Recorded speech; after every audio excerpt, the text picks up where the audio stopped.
కొందరు సార్లు మస్తు స్ట్రిక్ట్ ఉంటారు. చిన్నగా లొల్లి వినబడ్డా మస్తు కొడతారు. కొందరు సార్లు ఉంటారు ఎంత లొల్లి చేసినా ఏమనరు.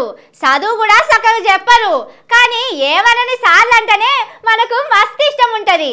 ఎందుకంటే కాలేజీకి లేట్గా రావచ్చు, హోంవర్క్ రాయకపోయినా ఏమనరు, డుమ్మాలు కొట్టినా ఏమనరు, పరీక్షల్లో ఫెయిల్ అయినా ఏమనరు.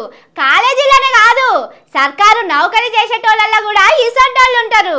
భయంగల కోడి బజార్లో గుడ్డు పెట్టింది అన్నట్టే ఉన్నది. పోండ్రి సర్కారు ఆఫీసులో పనిచేసేటోళ్ళ కదా. ఈ దార్కారిని చూడుండ్రి, ఎంత ముద్దుగా బీరు షాప్ల లెక్కనే పక్కకు సీసా పెట్టుకున్నాడు. ఇంటికాంచెలిగిన పని చేస్తుండు కావచ్చు అని అనుకోకుండ్రి. ఈ మూతవరి సర్కారు ఆఫీసులకే ఇట్లా బీరు సీసా పట్టుకొని వచ్చిండు. తాపకింత కడుపులో పోసుకుంటే పని చేస్తుండు. మహబూబాబాద్ ఆర్టీఓ ఆఫీసులా అయ్యింది కదా. ఈయన పేరు సురేష్, కంప్యూటర్ ఆపరేటర్ పని చేస్తాడు. పాపం మందు దూపకు ఆగేటట్టు లేడు. లేకపోతే కడుపులో సుక్కయ్యింది, చెయ్యి కదలదు కావచ్చు. గందుకే సీసా ఎంబడే పట్టుకొచ్చుకున్నాడు. రాష్ట్రంలో ప్రజాపాలనే నడుస్తున్నదాయే.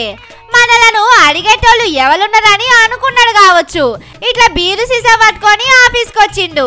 అప్పట్లో సర్కారు మారినాక సర్కారు కొలువులు చేసేటోళ్ళు ధూమ్ ధామ్ పండుగ చేసుకున్నారట.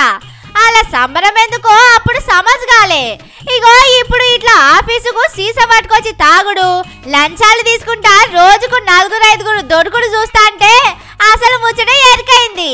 అయాల కోదండరాం సారు కూడా వాళ్ళతోని డాన్స్ ఆడిండు. పాపం సారు ఏడున్నాడో ఇప్పుడు.